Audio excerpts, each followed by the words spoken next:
Hello everyone, hope you are having a great time here. I'm super excited to be here today with three professionals and picking their brain on maximizing mobile marketing ROI with data. Introduce myself first. I'm Jansu. I've been working for Adjust as a client partner for almost 2 years. And my main responsibility is helping and consulting our clients in terms of their app marketing efforts. And Adjust is a mobile measurement company. What we are doing, we are making app marketing simpler, smarter, and more secure for our clients. And our platform includes measurement, fraud prevention, cybersecurity, and marketing automation products. I'm just keeping it short, and I would like to go back to our panelists, and I would like to introduce them first. And today I'm with Lamia from Tamatem. She is the marketing manager of Tamatem, and Ali, head of performance marketing of Shahid, and Haris, senior performance marketing manager from Kari. And I would like to give floor to them. Let them introduce themselves. We can start with you, Lamia, if you like. Yeah, sure. Thank you, Kansa. Hi, guys. My name is Lamia Shreem. I'm the marketing manager at Multitouch. So Multitouch, basically, we publish mobile games in the MENA market, in the Arabic-speaking market. We're the leading mobile game publisher here. And I've been with Multitouch for 5 years now. And I'm so excited to be part of this panel, actually. Thank you. Perfect. And what about you, Ali? Would you like to go next? Hi, everyone, and thank you for the introduction, Jansu. As you mentioned, my name is Ali. I'm the head of performance from Shahid, the leading Arabic video on demand platform in the world. And I'm happy to join this panel, and I'm looking forward to answer some questions. Great. And lastly, Haris. Hi, guys. Hello. Yeah, my name is Haris. I've been working with Kareem for about 1.5 years and working in this MENA region for about almost 4.5 to 4 years. So as per now, I'm taking care of the customer acquisition for Kareem Super App, which they have recently moved into. So Kareem historically has been a ride-hail company, but now they have incorporated other services, including payments, deliveries, and food. So yeah. Awesome. Thank you. Thank you very much. And honestly, I'm super excited to talk to you today. It's so great to have you here. And hopefully we will all benefit from your experience. 3 different verticals and 3 successful companies. It's going to be really helpful for the audience. As we said, if you have any questions, by the way, I have great questions for our panelists, but if you have any questions, just feel free to add them in the chat window. We will cover them at the end of the session. So let's kick it off with my first question. First of all, I would like to start with the evolution of the use of data. You have been in the app business for a while. Can you talk a bit about how you have seen the evolution of the use of data over years? How has it changed even in the years you have been with your company? Lamia, would you like to go first? Yeah, of course. For us, actually, within like the past 5 years, I've been with Multitouch. Things have changed a lot, especially with data. So when I first joined Multitouch, let's say, we're based on data. Data was not something very crucial. Just like I think any company that was just starting, any startup, our main focus was getting more users, making sure our game is getting more and more traffic, basically. And with time, we have realized that data is key. So everything depends on data today. And it's insane how we changed. Today, everything, literally every single department or sub-department at the Multitouch is working with data, whether it's performance marketing, influencer marketing, creatives, social media, products, everyone. I think data is crucial. Data is key today. So yeah, so basically how we shifted from 5 years ago and today is it's insane. Understanding our user behavior is the most crucial thing today with data, basically. Yeah, perfect. And what about you, Ali? Would you like to share your thoughts on that? Sure. Like as someone who lives between ones and zeros in his personal life, the data is the key for us. And I remember like maybe 8 or 9 years ago, we used to get all the data from other departments, and we used to spend weeks or months sometimes to merge them into single views and then optimize our campaigns, hopefully. But now, as I can see where we stand right now, we can access the data simultaneously. And when I say data, I mean a lot of data, because previously the app business was mostly related to traffic and installs. Now these two data points are not really that important to us anymore. So it's clearly like an ancient history to me. 8-9 years ago, it was good times, but now I can see it was horrible times, because now we can sit in front of the data lake we have, which is enormous, and this is what makes our job fun. And it's really fun to handle the data and optimize accordingly. Yeah, awesome. It's great to hear. And I can see that Haris also can't wait to share his insight. Yeah, I mean, I think data is basically what I would say as an overall opinion. Everything comes down to data. If we really wanted to think in terms of performance, and if we really want to track one thing, so you have to really translate everything in the form of data. And when we talk about data, it's basically, I mean, it's what really you wanted to achieve data. Because if we see the data is like massive. It's like everywhere. But what is your objective to get from that data? Maybe I can just quote a very small example on the data. So for example, in some of the organizations that I've noticed that they really, if they are launching a brand campaign, they would probably expect a revenue coming from that particular campaign very next 2 to 3 days. But again, if we see, there's like a proper difference between the data set that will actually probably define the success of that brand campaign in comparison to the performance campaign. So it's basically the data and the objective, what you really want to get from that particular data. I think it's fair to say that we have come a long way since a decade. Because back then, in the early days of app marketing, the most important metric was ad clicks, and we were trying to deal with increasing CTR. And mostly, those clicks do not result in installs. And that's why we have changed our focus. App developers changed their focus into app installs or acquiring more users. And have you also seen a shift in the KPIs you measure right now? For example, are you measuring more downstream events as a North Star? If it's possible, could you give me some metrics which matter the most right now? And what do you think, Ali?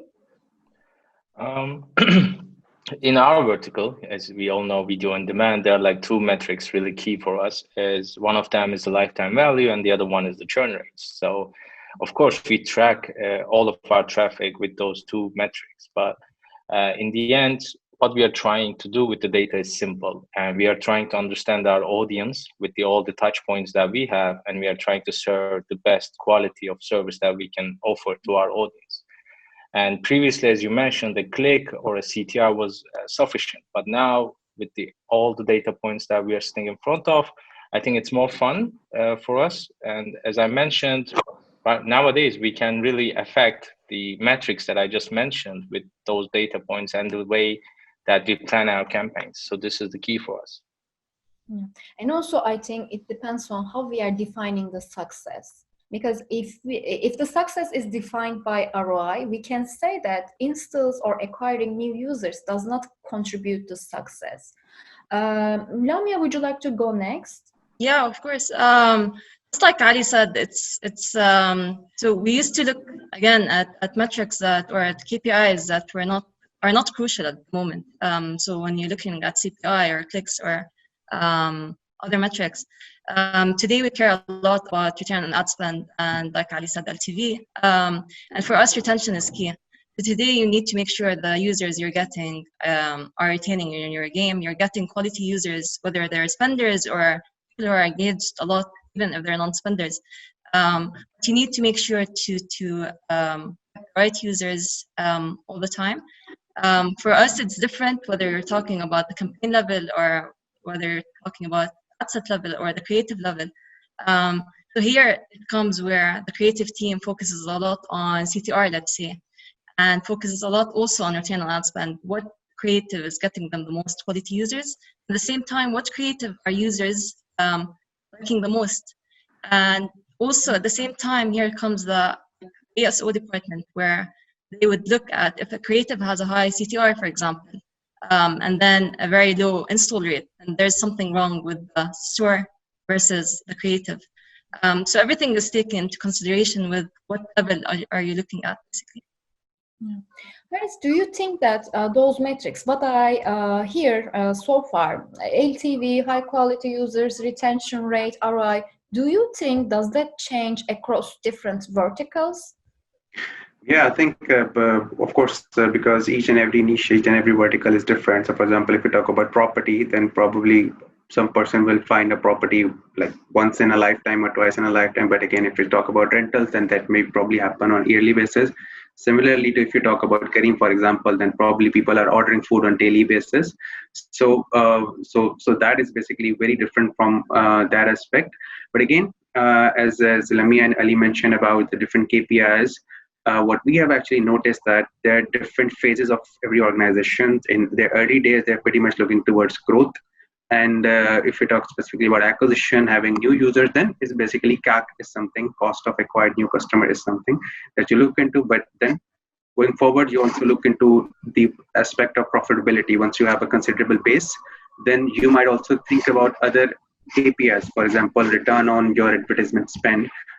You might rather want to spend 20% more on CAC if the user is going to give you like 10 transactions in a month instead of 2. So all of these things will really come into the equation when you look into different aims within the organization, what you really want to do, taking it forward. So yeah, different KPIs have different importance at different stages of the business, I would say. Yeah, thank you. Thank you for sharing your insights. And I would like to also ask you, with the evolution of the use of data over years, now we can say that we have a better understanding of finding the right attribution model. By the way, we will also come back to this data complexity topic very soon.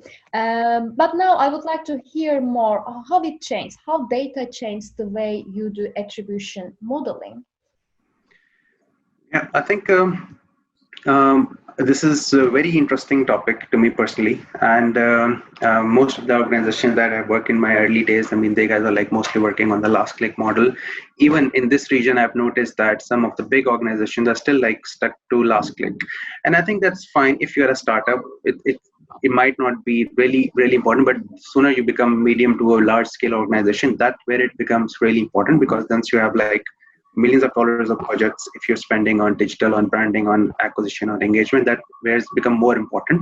So for example, maybe one example that we have actually done last year in relation to multi-touch attribution and Lastclick, that we actually opted adjust MMP to actually start sending us the multi-touch data, and then we use our data warehouse machines to learn how the different users at different channels are behaving. And it was like a huge data. The machine took like hours to come up with their data, and then we run one of the models called Markov model. It's one of the multi-touch models among many. And then we learned that some of the channels were not really helping us being a very efficient Lastclick models, but they were actually assisting a lot of other channels in that aspect.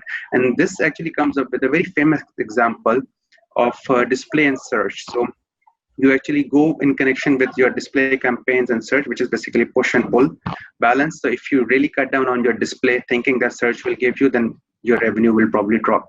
And this can be understood in a very basic manner. It's like a regular customer journey, that you might have seen something on probably YouTube, you might have not done any action. You've seen next day on Facebook, you might click it, and that's about it. But then Twitter, you see something, and then that's where you probably install it and made a transaction. So the touches happened before Twitter, where you actually made a transaction, is Facebook and YouTube as an example.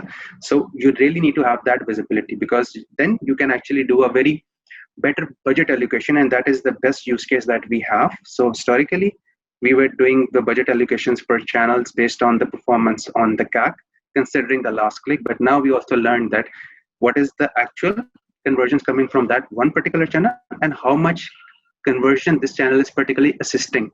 And that will actually probably give you 15 to 18% of the efficiency in your overall digital marketing spends, if you have that visibility with the whole customer journey touch points. Yeah, I totally agree with you because I think it's our main responsibility to demonstrate the connection between our marketing efforts and the real world impact on our business growth. And that's why maybe taking into consideration all those touch points. By the way, according to our study, it shows that some potential customers, they need up to 7 different interactions before they are likely to convert. And I assume that you already adapted the multi-channel strategy because the clients, they are working with more than 10 different channels, including big networks like Google, Facebook, and also ad networks in order to diversify the inventory and also, of course, acquire more users. And that's the that's the user journey actually we are just observing. And taking those all touch points into account and giving them credit, it's all about finding the right attribution model for your company because it also depends on your marketing strategy, your long-term goals, and maybe the vertical and how you are making money on your business. Lamia, Ali, are you also adapting this multi-touch attribution model, or is this something you want to focus on maybe in the next years? Please, Lamia, go ahead. My internet, I guess, is cutting off. I'm sorry. I can repeat it. We were talking about the multi-touch attribution. Do you think is it something you already adapted this strategy, or maybe you can adapt it in the near future? So, like Harris said, we are still at the Lastclick attribution. So for us, we're dealing a lot of social channels, and this comes where it's which channel got us basically that attribution. And we realize this is a perfect thing for us. It's the Lastclick. Because when you're talking about gaming, you're always with Snapchat, let's say, versus Facebook versus Google, you're always targeting different users. So we always try to use different campaigns, different targeting, different objective basically on each channel. That's why we realize this is the best thing because, like Harris also said, it helps. Like, channels are helping other channels get you that installed or get you that if your objective is getting that purchase or whatever event you're looking at, basically. Yeah, but by the way, it's great to hear that different perspectives because there is no such a model which will work for every vertical. Every vertical, they are adapting their own strategy, and also depending on your marketing strategy, you can find the best strategy, that best approach as a Lastclick model. That's totally normal. And what do you think, Ali, when you think about your business, how you are doing your marketing? Like, as you mentioned, I believe each vertical have another way of getting the value out of the marketing. But we understand in Shahid one thing, that some channels are not the Lastclick for us. For example, let's mention like high scale CPM display advertisement. We know these are to push our organic or direct or maybe brand search terms like Haris mentioned.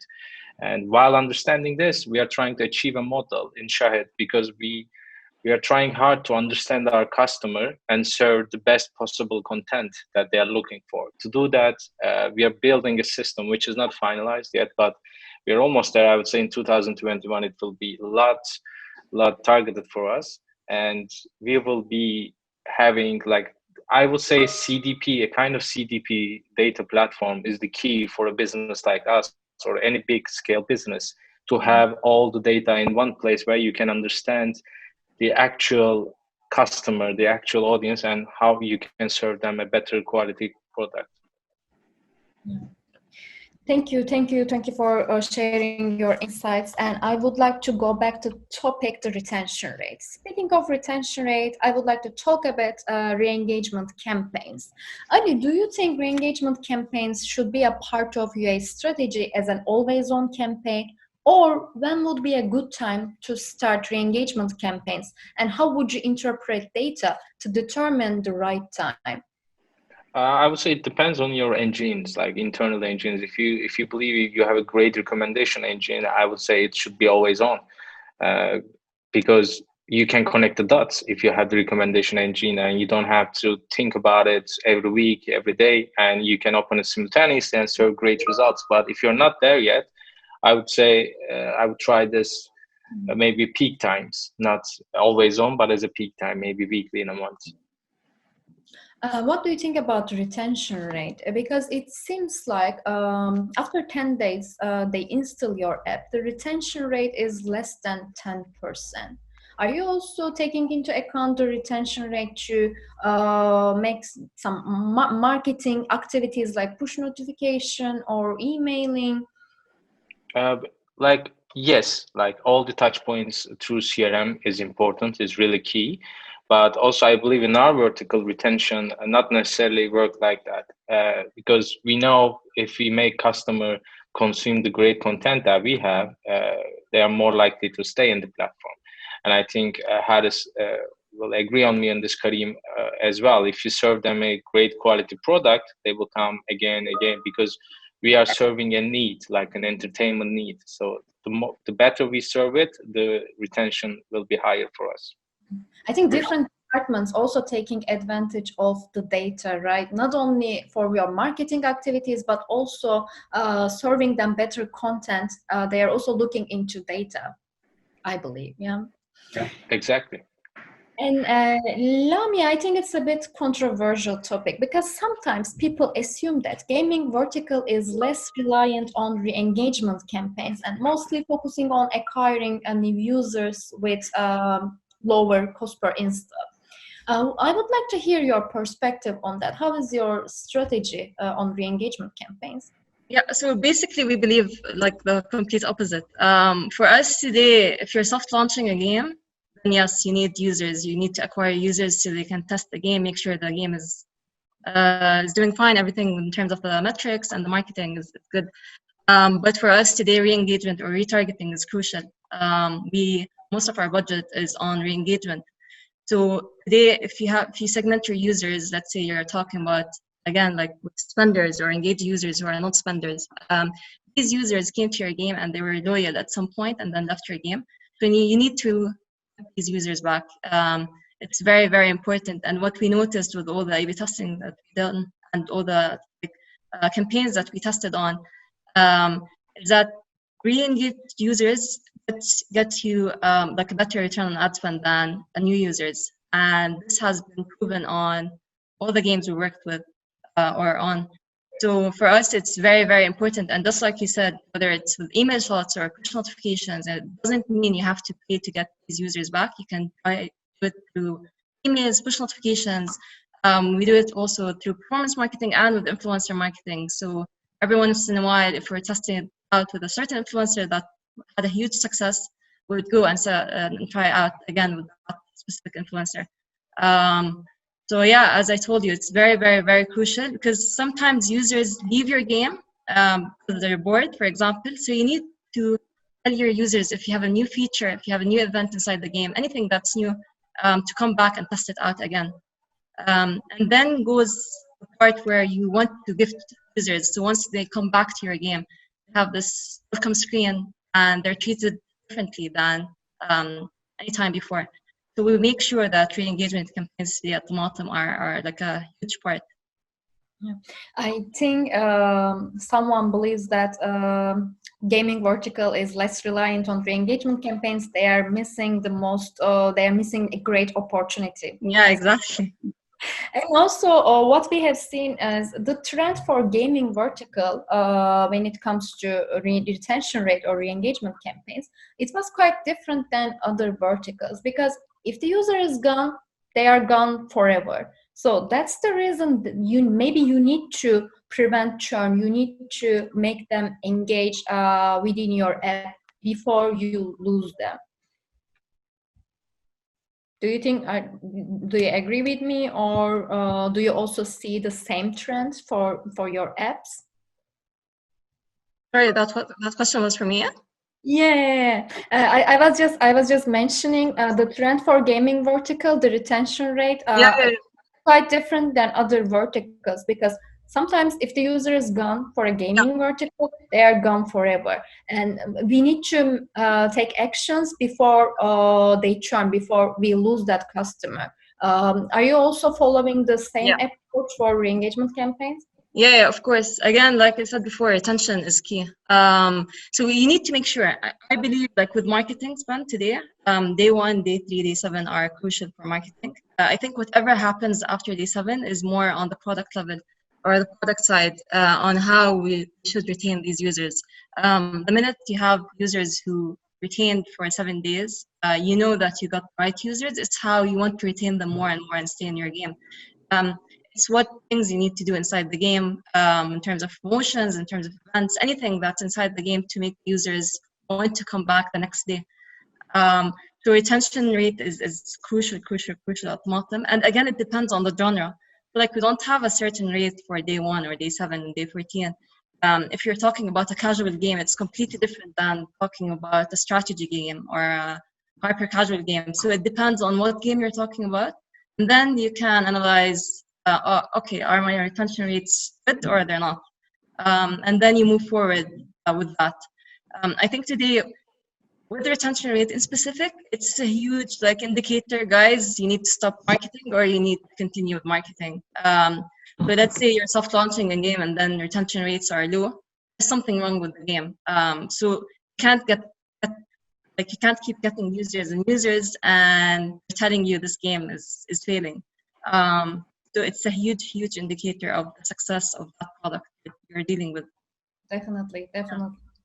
Haris, I believe re-engagement campaigns also a crucial part of your marketing activities.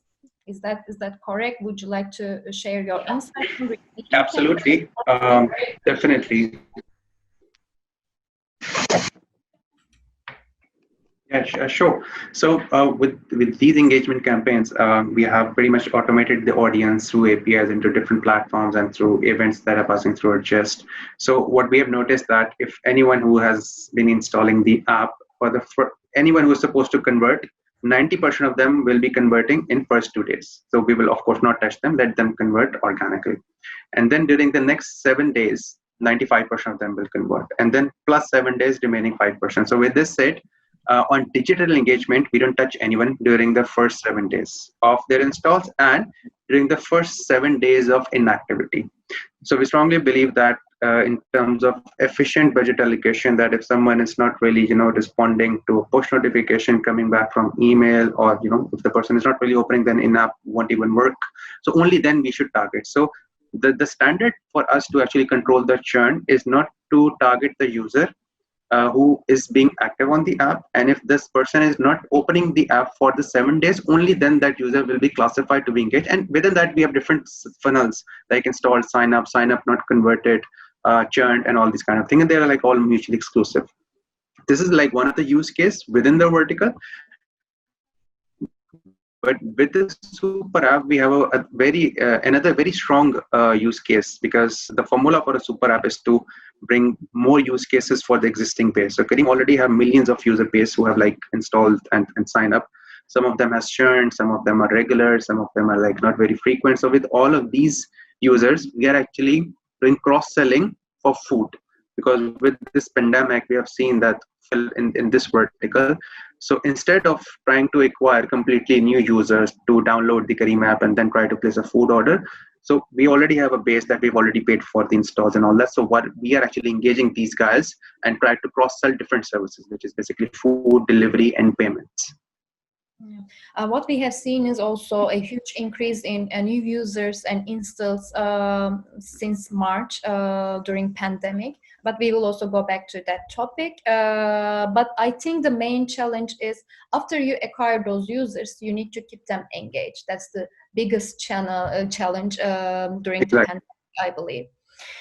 So my next question is, as I said, I would like to talk about data complexity, because now so much data available. Do you think, is there a point where it becomes helpful, or a better way of saying it becomes challenging for you?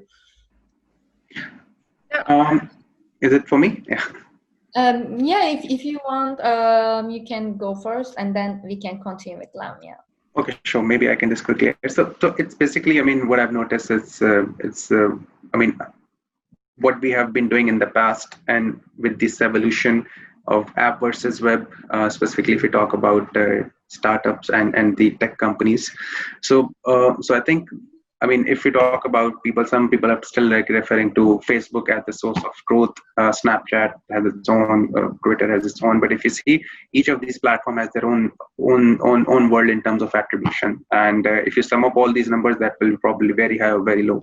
But I think it's from the data, you really need to figure out what is the actual source of truth that you really wanted to look into. And I think, and that's where the mobile marketing platform made a very vital role. And they are actually are the one who is actually classifying if it's organic, if it's digital, then which platform and how it's being attributed. And this is the data which is being used company-wide in terms of if we look into that data. And then again, it's all about the objective, what you really wanted to achieve from that data. If your objective, for example, is basically growth, then you will probably chase towards like channels or the campaigns which will probably giving you the lowest CAC, for example. But the other learnings that you can get is, like Ali mentioned, just to look into the LTV and probably see the retention. Even if you have to pay a bit more higher CAC, then just go after them, because by the end of the day, you are generating more revenue from that. So yes, the data is massive. I mean, it's all about utilizing it in the best possible manner. Like I have already discussed about multi-touch, in which you will see from end-to-end journey, from views to conversion and how the user is behaving. I think the different data points combined with each other is basically the marketing data and the business data. They all combine to be giving you different results, and that is basically what you really wanted to achieve out of that data. And Lamia, you also wanted to share your insights. Yeah, no, I agree with what you said, with what Harris said. Again, I think with having so much data today, like you have so much data, and like you said, it gets challenging and it gets confusing. And today, the best thing to do is to ask yourself, what am I looking for? Like, what do I need to analyze? So, with asking yourself that question and breaking it down to what I need to look at, it will help you a lot into actually looking at the right metrics or the right data. You can have so many dashboards and so many metrics, and you'll be all over the place, not knowing what's wrong. Why aren't users going from level 2 to 3? Because you're not asking yourself the right question, you can't figure out what's going on. And I think here the data team comes in and like to tell everyone what is needed to do, what are the right steps. So for me, I believe like, so in terms of data not to become challenging or hard, ask yourself the right questions and then break it down into more and more questions. I think it's all about finding the source of truth and then making those data meaningful. That's the challenging part. What do you think, Ali? Would you also like to share your feedback? As you mentioned, it's definitely more complex nowadays because we have really n amount of data source, and if you want to convince me about not to launch a type of campaign, you can always find some kind of data to have a debate with me. So it's easy nowadays, and all these artificial intelligence and automatic optimizations going on, it's like crazy. But one thing that I care about, we as marketeers, we shouldn't lose our gut feeling, because all these artificial intelligence, all these optimizations is there because of us, because we did this manually 10 years ago. Now the engine is taking this one step ahead.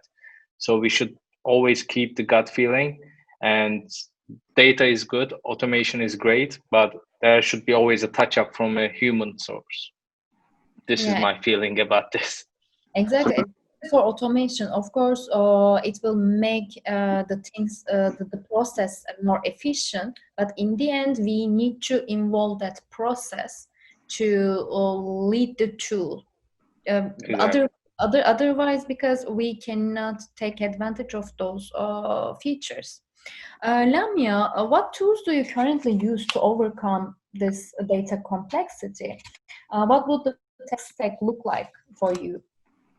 So for attribution, we use Adjust. And we started with Adjust. We used to work with other attribution partner, and then we shifted to Adjust. I think with Adjust and with what happened with Tomatum, we grew a lot. So today our partnership with Adjust is amazing. And The fact with just adding the automate part, it made it 10 times easier for us because we already have it on our own system. We already built this.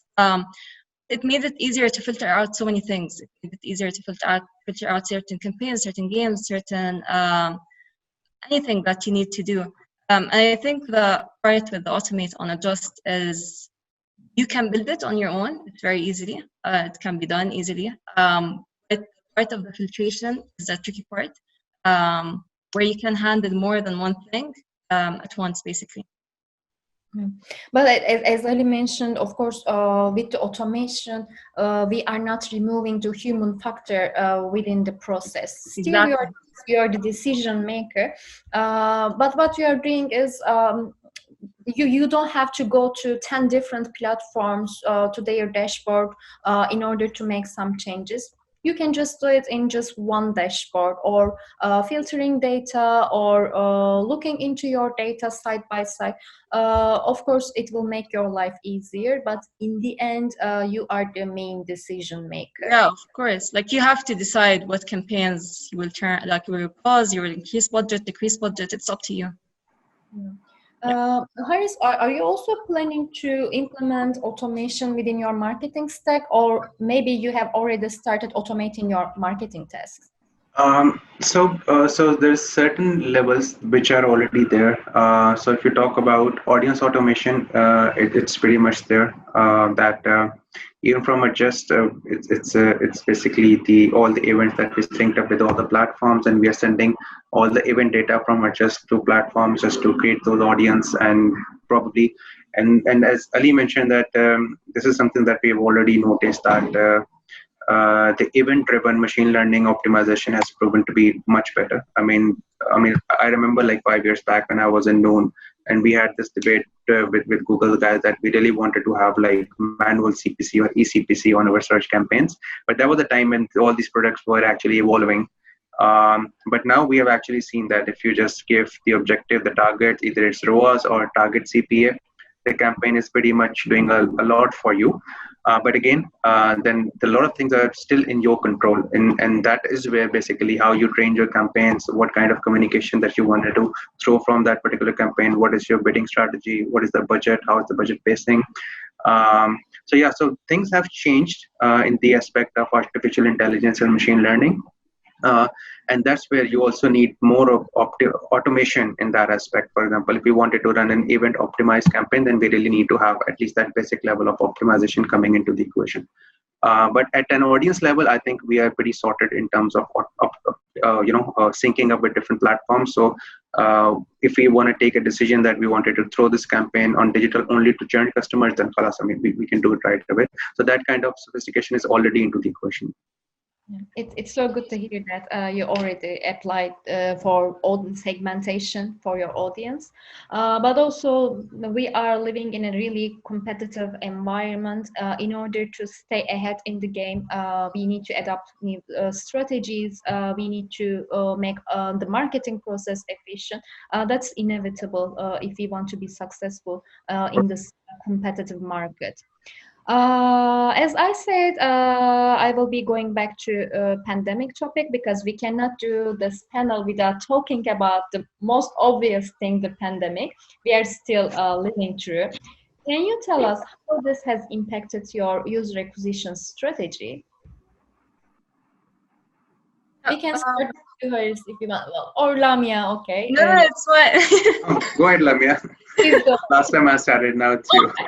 Thank you.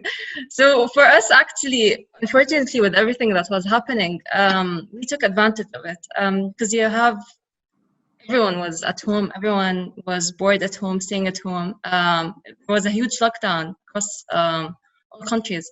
So we had the strategy of publishing more and more games in 2020. It was decided on that, basically. But what we decided to do is launch these games before time. And one of the most successful games that we launched in March, actually, it was the first time we launched a game that's targeted female audience. And it was a huge hit. So personally, we never saw this growth in any game that we soft launched. And it was both, of course, thanks to the product and also to the pandemic and what was happening. For our UA strategy, we started spending more and more in 2020 across all of our games. We started doing targeting different creatives. We started hiring more and more people. It was something very interesting for us, something very new, is that we're across all platforms basically, and we're testing around on different things. I think the part is that how can I get these users and retain them to our game? So throughout Q2, to get these users and they're engaged in your game, again, they're bored. But what was a challenge for us now in Q3 and with our UA strategy is how can I retain these users and how can I make sure this growth is stable and is still there? Because Q2 was a success, I guess, for any company that was online. But the challenge is in Q3, now in Q4, how can I have this growth, steady growth, and not go behind what's happening? So yeah. Yeah, I totally agree with you. Ali, have you seen any interesting data trends? Is there anything you can share with us since March? Sure. First of all, I'm really sorry that the world is going through on this COVID thing, and I hope everyone is safe and sound. And one thing that we faced, of course, the youth or the audience that we are serving is young, and while they're staying at home, the interest was higher to such platforms like us. And we see the screen time has been increased, the daily active users is multiplied more than 2-3 times. And we see all these positive metrics, while we also see a negative one internally because we are content creators. So it was tough for us to create content from the scratch. So we faced some delays, but as Shahid, we acted really fastly and we changed the conversion path that we were driving to. And we started some content, some short forms, focusing on the COVID and what people are going through, which really helped us increase the numbers as a secondary step. Yeah, it was hard times for everyone, but what you are doing is you are trying to help them pass the time and also maintain their mental health, which is, I think, quite valuable for those users. What do you think, Haris? Do you have you also seen that any interesting data trend, or how has impacted your business? I think, yeah, because with this pandemic, it was quite evident that people were not going on. They were like all locked down. And one of the major vertical, which with Kareem is basically right here. Food is still there, but it's still like growing. It's not has reached to that level. And as per our best estimates, that it will probably take till the end of next year to probably reach back to the level where we were in January, for example. So as per now, even if you talk about Right Hill, it's still like recovery somewhere around like 50-60%, because we are still like going through this pandemic and people are not going out, work from home, even distance learning, everything is like coming into equation, which is basically cutting down. So that's like a very obvious trend, I would say. But within this, the good news is that Kareem already had food and delivery services. That's where we actually see a spike in conversions, massive growth. Every week we have seen a tremendous growth in our early days of pandemic, but now it's like stabilizing to still a very good percentage on that trend. So yes, the trend, the people are like just sitting back home, they're ordering food inside home, they're not going out on restaurants, they're like probably ordering food inside. So this trend, we have seen that. So if you talk about the major verticals, so Right Hill has seen a decline and it will be there for a coming few months as well, but food has really picked up, and that's like a user behavior because they guys were sitting back home. And another very interesting insight, which was basically based on a weekly basis. So by mid of March, when all of this happened, even the food orders got down because people were a bit scared that should they be ordering food from outside. And but then after like 2 to 3 weeks, it has started to recover, and then it spiked because people were like ordering food. So yeah, so that's the trend that we've seen at Kareem for Right Hill and food both.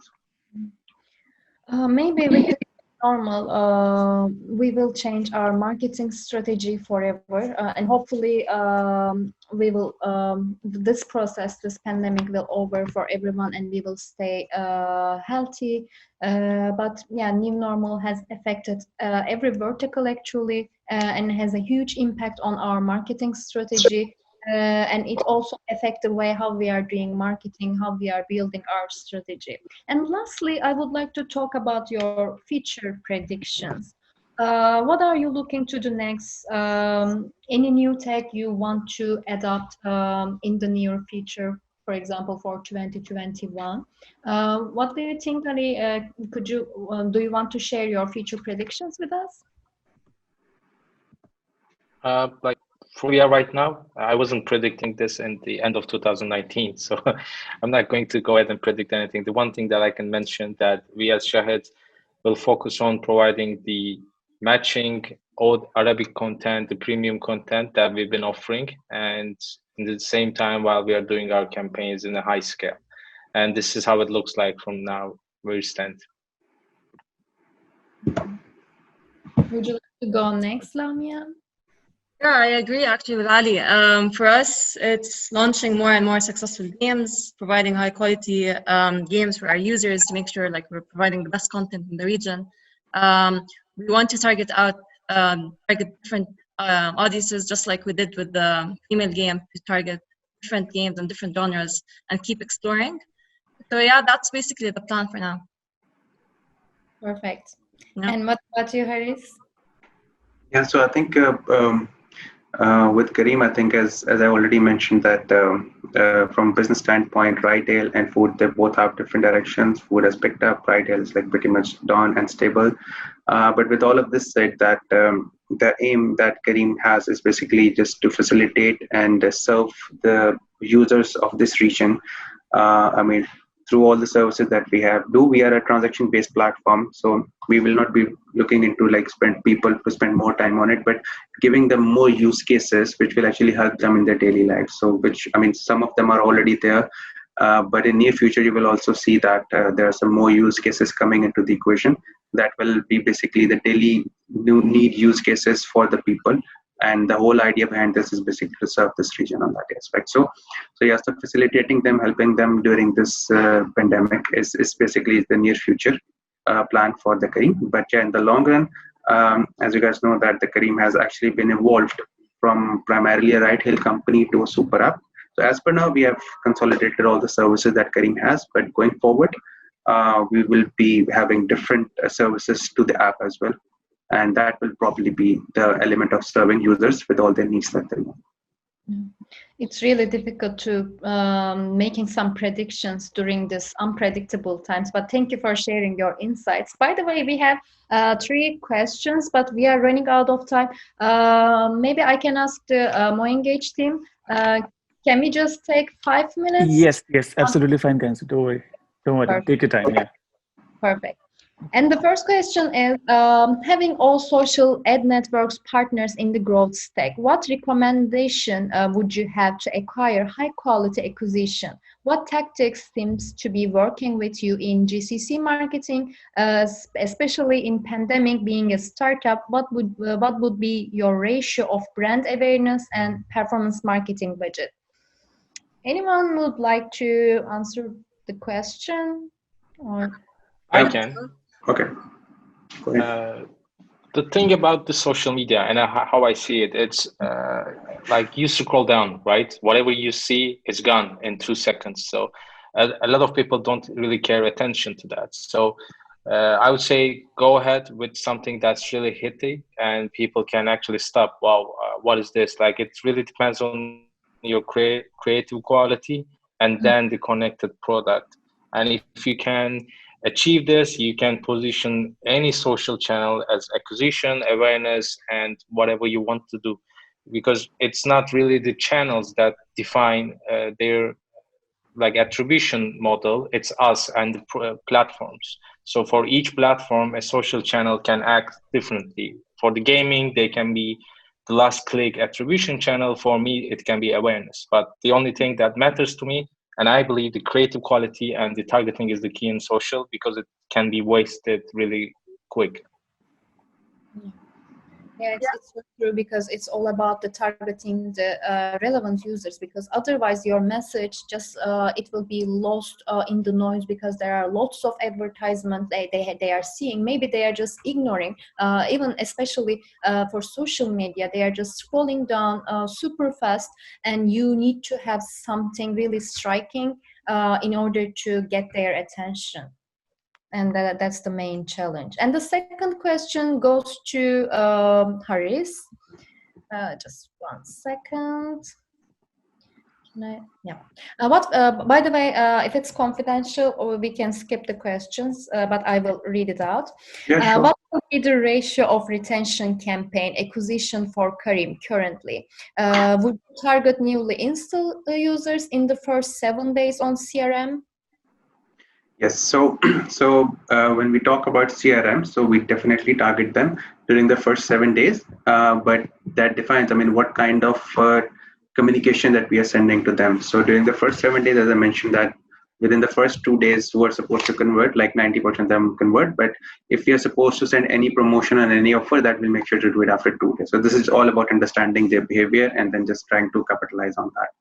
In the aspect of acquisition versus engagement, that solely depends on what is basically the objective. So you really need to understand the churn rate that you have from your business. If you start spending more on engagement, you might get more revenue because you've already paid for the installs, the users are already there. But down the line, considering your churn rate, if you look users in a cohort manner, then you would rather see a decline in your revenue, because if you keep on engaging, so there always has to be a balance, that is quite obvious. But with Kareem, it varies from country to country and vertical to vertical, what we really wanted to do and what we really wanted to achieve, because some markets are like properly developed. For example, Saudi, Egypt, and Pakistan are like one of the 3 biggest markets. But if you talk about Algeria, Lebanon, these markets are still developing. So during developing markets, our core focus is acquisition. But in developed markets, we keep a balance between acquisition and engagement with a proper customer journey based on their inactivity and what kind of comm we should be giving. Thank you. Thank you for your answer. And the last question is, what is your A/B testing strategy with user acquisition? Maybe Lamia, would you like to answer that? Yeah, of course. So with user acquisition, again, like we said, it depends on what you're A/B testing with. If you want to test with the objective, whether you want an app installed or you want to target people with a certain event such as purchase or retain after 7 days or reach to a certain level. So here you can A/B test which users are best for you. In terms of targeting, you can also A/B test with the targeting, target different countries, target different interests. You can do all the A/B testing on that. And again, on the creative level, you can target what creative you want. If there are voiceovers or not, call to action button, what color is it? What does it say? All of these can be part of the A/B testing. It's very crucial to know with A/B testing is that once you are doing an A/B test, always A/B test on one thing and leave everything, all the elements the same for both tests, because it's very crucial to know what element or performed best based on what, basically. Was it button or was it voiceover or and so on. Yeah, I guess this is mostly with A/B testing user acquisition. And the best thing is that these social channels such as Facebook, Snapchat, Google gives you this feature where you can A/B test easily. Yeah.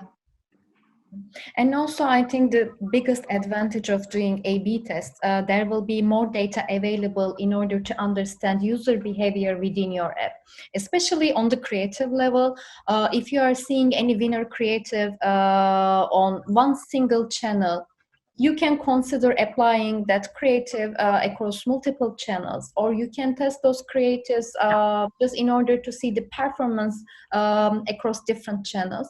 So there will be lots of data to make them meaningful, and also you can just take advantage of that, and you can drive more quality users. That's the ultimate goal in the end.